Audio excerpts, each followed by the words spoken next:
What's up, everybody? My name's Rahul Aleem from Custom Creatives, and today I'm sitting down with Darren Campbell, one of the greatest real estate agents of all time. This man has $4 billion in transactions. That's B with a Billy, and he's the #1 RE/MAX agent of all time in apartment sales. Darren, thank you so much for being here. I really appreciate your time. Man. Yeah, of good course. to see you. Yeah, you too. I mean, I met Darren at an event in San Diego, and I had to get him out here. His story was just inspiring. He was speaking in front of about 300 of us, and I just wanted to ask you questions and kind of get the audience to know you too, because it's just an incredible journey. So before we get into your journey and your background, what are you up to now? Oh, wow. What am I not up to? I recently made a big brokerage move to a brand new platform, brand new brokerage, fastest growing real estate brokerage in the US called EXP. It's pretty amazing. Just made a move over to there with the designs of growing a significant organization. I got 1,000 agents targeted. I'm kind of an ambitious guy. That's the plan. So you're recruiting 1,000 agents? That's the plan. Amazing. That's the plan. And then besides that, I continue to look for opportunities to buy and sell real estate every day. And then I also teach investing. I have an online course, which is kind of why I was down at the Billie Jean Summit that weekend with you, because we're growing an online audience who wants to learn how to invest. I teach people how to invest, whether they have the capital for it or not. That's kind of the key. So I teach people how to raise capital, to acquire real estate, to reposition it for profit. So before you got into real estate, obviously your backstory was pretty amazing. Mm-hmm. Can you give us a little sneak peek inside? I'll give you the quick version of it. My mother, brother, sister, and I moved to California from Chicago, and I was 14 years old. What year is this, by the way? This is 1982. Wow. Yeah, okay. 1982. And we moved to California. My parents had just gotten a divorce, and we thought, okay, we need a change of scenery. We need a different life. Let's make a new start in California. We had been on vacation here once, and we said, let's make a move. So we made the move, thinking everything was going to be fine because the divorce had, finalized, and so okay, well, let's go out there and make our way. Little did we know that the divorce thing wasn't going to happen. My father basically refused to pay, and this was a day and age when they didn't throw you in jail so fast for not paying your alimony and child support, so he just didn't pay. And so we basically found ourselves struggling mightily, became homeless for a brief minute, and struggled terribly. And there was this turning point, this critical moment that I remember like it was yesterday. And we had to stay overnight in the car.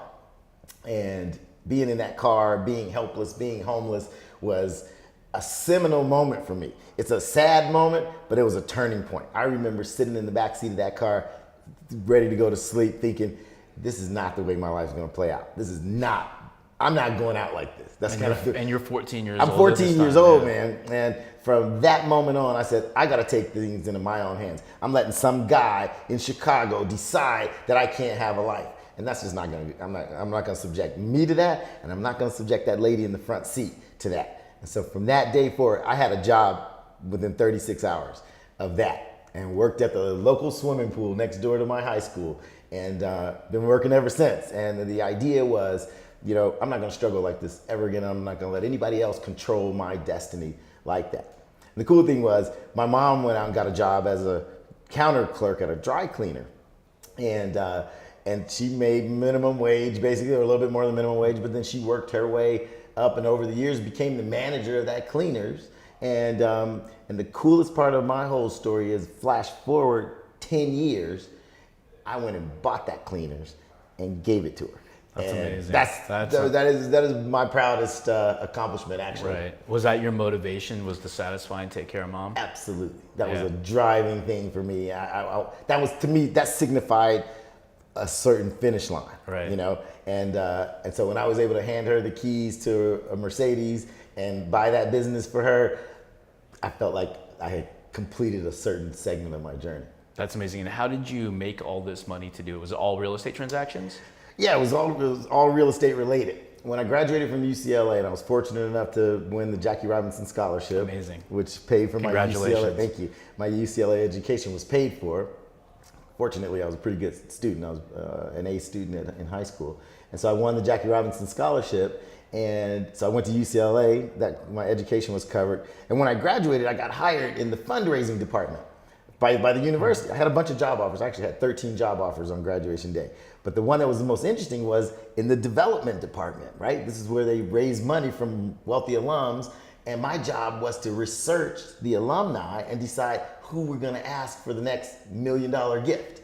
And so I'm researching all these alums. I'm seeing that all these people that got the real money had a bunch of real estate.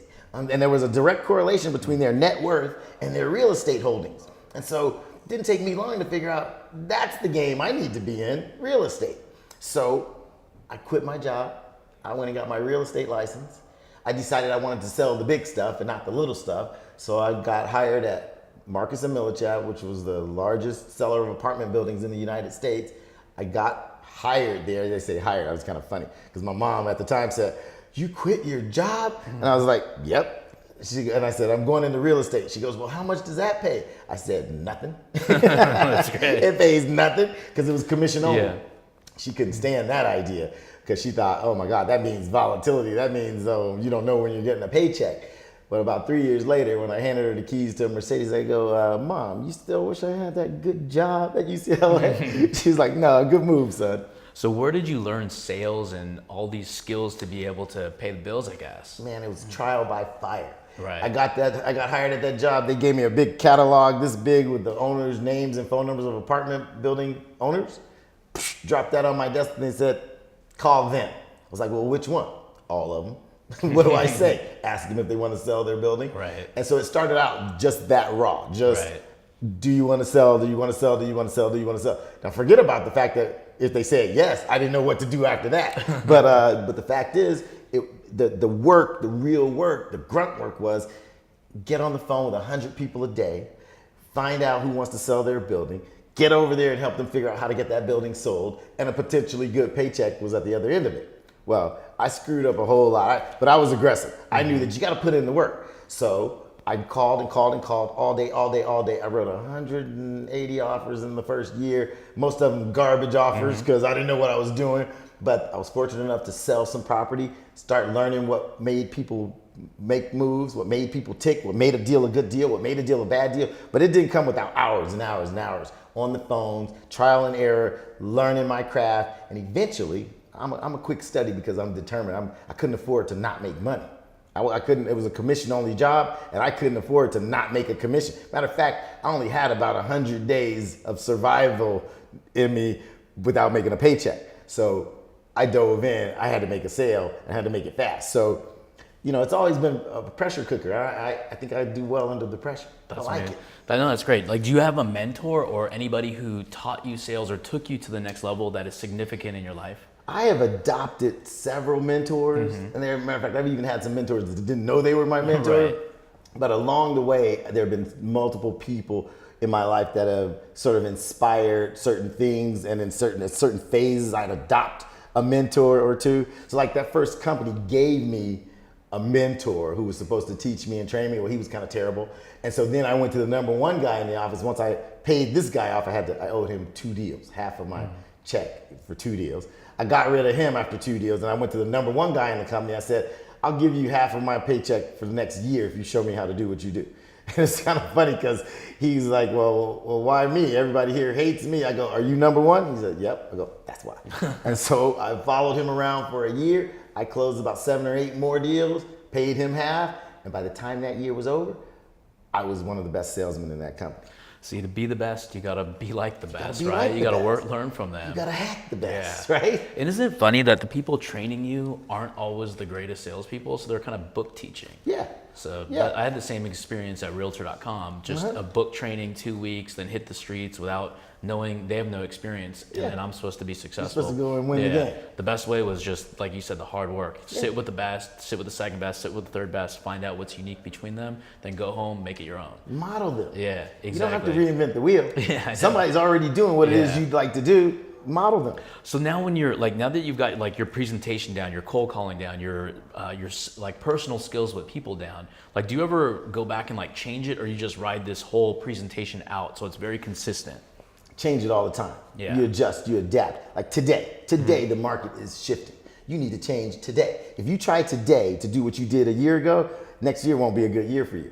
That's how dynamic real estate is. And if you don't see the shift and change hats, so for instance, in '06, '07, I saw a recession coming. I knew we were about to go into a shift.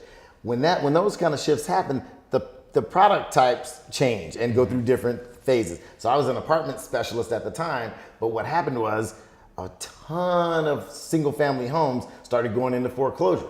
So I made an adjustment. I changed hats. I decided we're gonna start buying and selling foreclosed houses because there were thousands of them. And so you could buy them at a 25 or 30 or 40% discount, fix them up, resell them. So that's kind of how I got into the foreclosure game.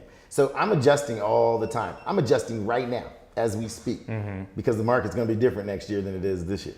And you're actually speaking tonight to a large audience too, Yeah. so I even appreciate your time even more. Well, thanks. It's called Recession Proof Your Business, and we're speaking tonight in Sherman Oaks, and I'm teaching people what to expect in the upcoming marketplace. There are things you can do to make more money than you ever made in a transitioning market. That's really an opportunity.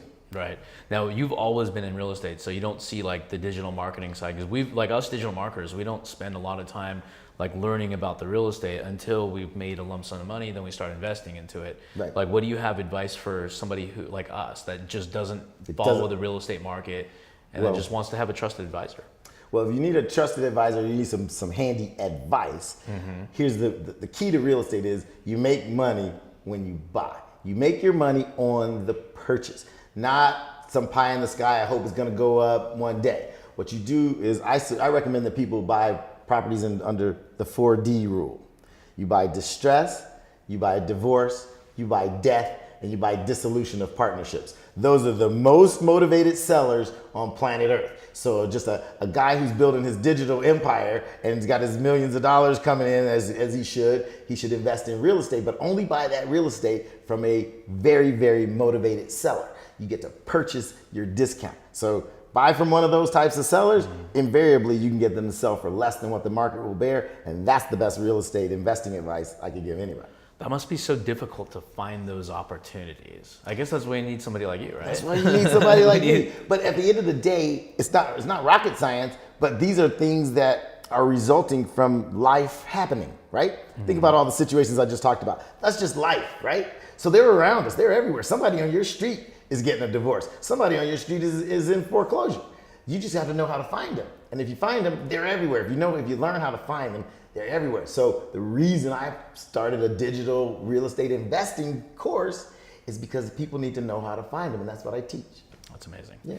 So you are extremely seasoned in what you do. So I'm sure a lot of people follow you, whether you know it or not. Are there any specific tips you can give to entrepreneurs out there that'll be watching this?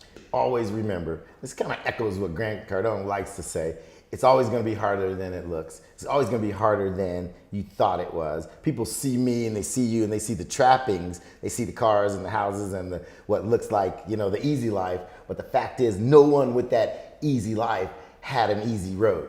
Most of us had to dig out. Most of us had to go through some trials and some tribulations. All of us had to go through a crazy steep learning curve to get to where we got to. And so what people have to remember, because we're in this instant gratification, get rich overnight kind of thinking pattern, when the fact is, I don't know anybody that got rich overnight. Nobody.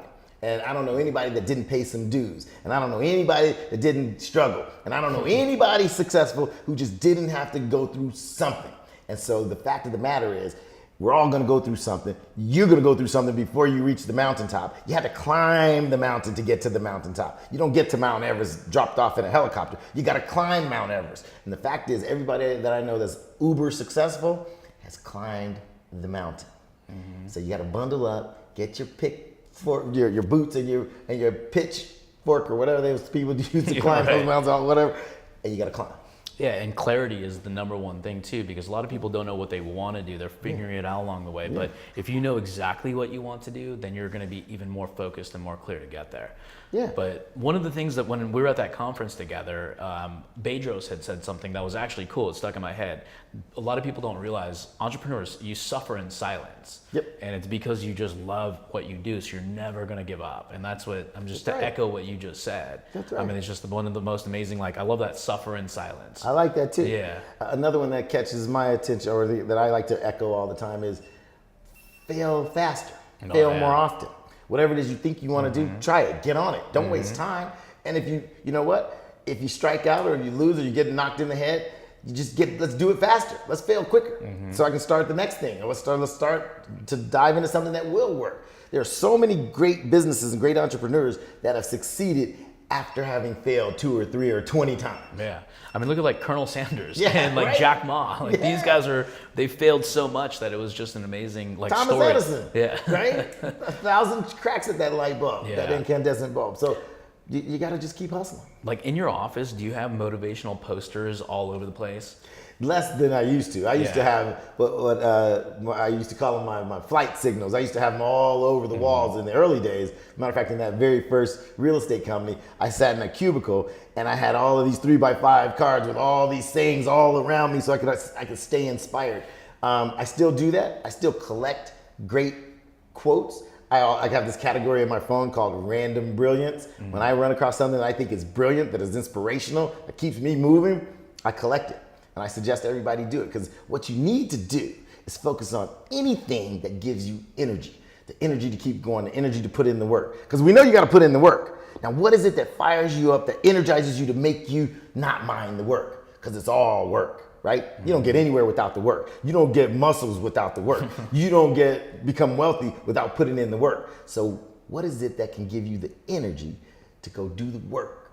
That's what you need. Whatever that is. I tell people, whatever it is. So I used to driving to work at 5 in the morning. I know I'm gonna have to get on the phones and cold call for 4 hours. So what did it take for me back then? It was like some Tupac gangster rap song at the highest decibel with the windows down on the freeway doing 90. And by the time I got to work, I'm jacked and I could talk to anybody. I could sell snow to Eskimos on that one. So but whatever it takes to give you the energy. That's what it Yeah. is. No, I just ordered a whole bunch from Iconic. There's these greatest postcard, wall art, basically. Really? It's amazing, yeah. And the Michael Jordan poster where it shows, I failed, therefore I succeeded. Bingo. Yeah, that's one of the most important things. Now, have you ever done any transactions with celebrities that you can mention? Celebrities and athletes are a difficult sort because they have handlers who want to control things. Right. I don't know if I can mention them. Let me think about that. Who could I mention? I've dealt with some pretty prominent athletes. What sport? Let's just I'll narrow it down. Really tall people. Okay. I think I know. LA Really Laker. tall Okay. people with 9 figures in income over the course of their career. Yeah, some of those. And they aren't easy to deal with because they do have so many advisors, handlers, hangers on, etc. And a lot of times it's difficult to get them, meaning celebrities and or athletes, to see the big picture. Because if you're an athlete, let's say you're a football player, well, the average NFL career is about 6 years. So you got to take this fortune that you earn in 6 years and you got to live 60 years. So it's some kind, I try to teach some financial intelligence. Say, look, you got a chunk of money. You'll make 30, 40, $50 million over this next 6 years. We got to show you how to make that 50 million last 60 or 70 years. So there's some fundamental things that real estate will do to give you that longevity. So I tell them invest now while you're hot, while the money's good, so that you won't have to think about it when you're done. You know what's crazy about bringing up athletes? I watched the show Broke. Have you ever seen that episode? Yeah. It was something about like within 5 years Yeah. in NFL, 60% of NFL athletes will be broke. Yeah, and which is crazy to me. Well, you know what? They haven't been taught financial intelligence. Right. And it's not their fault. They grew up in all kinds of circumstances and nobody taught them, how to handle money or what to do with these large sums of money. And what people don't calculate is there's Uncle Sam, there's taxes, there's insurance, there's the agents in many cases take 10% or more. So now I got guys right now that have an agent, they got a business manager, they got Uncle Sam, who's their partner also. So you hear a guy making 10 million bucks a year, he might take home 4, right? And then there's this fundamental that somebody's got these people going out paying cash for stuff. So guys, think about it. Guy's got a Lambo, a Ferrari, and a Rolls, right? He's got $500,000 worth of cars. He goes and spends $500,000 in cash, which is the craziest thing you could do. But now a guy who's netting $4 million just spent $500,000 in cash. So it just doesn't make sense. And they do so many things because they aren't financially intelligent. So what I like to do is, and I've spoken before groups of athletes for an entire agency, And I try to teach them a little financial intelligence and how the real estate and income producing property could be a long-term thing. So you could take $500,000 instead of buying those 3 cars cash, lease those 3 cars, it'll cost you $3,000 a month, and take that $500,000, go put it down on an income producing property that by the time you retire will be owned free and clear and will generate 10, 12, 15,000 a month on autopilot for the rest of the time you own it. You do a few things like that and you can be set for life, as opposed to having 3 10-year-old cars. Right. No, I agree, because I think the bling is such an amazing thing to have. Like the only way to kind of really understand why it's not worth it is to do it, make the mistake, and then move on. And realize that there's a smarter way to go. Exactly. The car will get you, a Honda and a Porsche will get you to the same location. Exactly. Honda and I'm guilty of it too. You know, I had to have a Bentley. I got it. I didn't pay cash for it though. I leased it. I let the company pay for it. Yeah, so you see, there's a strategic way to do anything. Yeah. You know? Now I have one question I ask everybody. Like, what advice would you give 11-year-old Darren today? Invest in real estate. Never sell it. Hang on to it. Have a long-term plan for it, and continue to look forward toward investing. Because look, my parents, when they got married, shortly after they got married, had a brand new house built in Chicago. That brand new house cost $24,000. Ground up construction. This is 1969 or something like that. The point is, the real estate market goes this and this and this and this and this and this, but the trajectory overall is up, right? So there are properties, if they had just simply still owned that house today, that house might be worth, I don't know what it is in that part of Chicago, but it's probably 400 grand, 350, 400 grand. Cost them 24,000 bucks. The biggest mistake is letting it go. So I would tell 11-year-old Darren, collect real estate. Collect real estate. Try to get yourself into a profession where there's no ceiling on your income potential. You can make as much as you can hustle for, and then collect real estate. You do those 2 things, a certain amount of financial independence is assured to you. Don't over leverage. Don't get yourself into debt, too much debt where you can't service the debt if the tenant moves out, et cetera. But the fact is, you should collect real estate. Right. So I'm super interested in your online course. I got to check this thing out. It's the best. Yeah. It's the best. Nice. Everyone should take it. Yeah. Everyone should take it. You hear me? Everyone should take it. Everybody. Make sure you buy that course. So how does somebody get to the course? Where is it? You get to the course, you can go to yourrealestatementor.org. There's a Facebook group, et cetera. And really, it's a mentorship. So a lot of people are just selling courses, books and tapes or what have you. This is a mentorship where you get me. So I teach you the fundamentals of how to identify properties that the 4Ds consist of. I show you how to raise capital if you don't have the money. I show you how to put together a partnership, put together a syndication so that you can bring in people who want to invest in just whatever it is you're investing in, and they want to ride along. So they'll help fund your deal, if not all of your deal. And so I've done that where I raise all the money from other people. I run the project, we resell it, we all split the profit. So I teach you how to do that. Then I teach you how to reposition a piece of property. So you take this old ugly house and I show you the key things to put into the repositioning that people will pay for. So in other words, there's some things you should renovate that really pay you back and some things you shouldn't.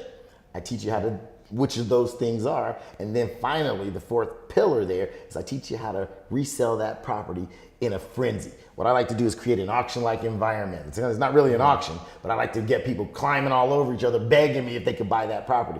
And that's what I teach you how to do as well. So I teach you those 4 things, you're fully equipped. I have taught you how to fish. I didn't give you a fish, I taught you how to fish for life.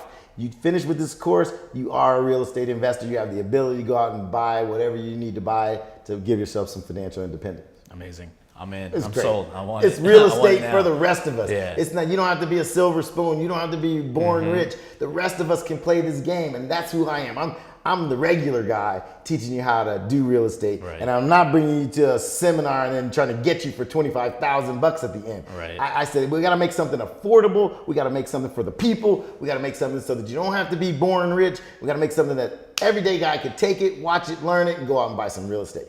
Change your life. So Darren, what made you leave and go to eXp Realty? eXp Realty has created the greatest platform I've ever seen. This is my 27th year in the business, and I've been with pretty much all the majors. I've been with Marcus & Millichap, Remax, Keller Williams, and Berkshire Hathaway. And I looked at eXp and it blew me away. The reason is eXp has created a model that 1 is agent owned.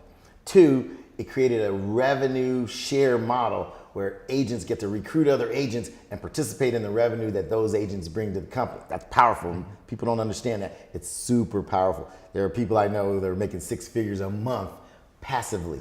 It's amazing. Third, it's virtual. There are no brick and mortar offices. It's in the cloud. It's the first real estate brokerage company that's in the cloud. So nobody's paying these crazy rents, because when a recession happens, real estate companies go out of business mostly because of their overhead. EXP has virtually no overhead. It's the greatest money-making opportunity I've ever seen in the brokerage business. I couldn't sleep for 2 days after they introduced it to me. I came home, quit my other brokerage instantly, made the move, and I'm gonna grow a 1,000-person organization at EXP. You already have 1,000. You're getting to 1,000. My goal is to grow a 1,000-person organization. I love it. That's amazing. Now, do they supply training? Oh, absolutely. It's amazing. There's a minimum of 20 training classes a week in the cloud, whether you want to learn to do luxury real estate, whether you want to learn to do commercial real estate, whether you want to learn to overcome objections. And then in addition to that, Darren Campbell Coaching provides everybody that I sign up with my coaching as well. Well, you heard it here. This guy's going to teach you how to fish and become wealthy in real estate if you put in the work. You're listening to the $4 billion man, the #1 RE/MAX agent in apartment sales. Thank you, my man. Thanks for being here. Thanks for having me. It's been fun.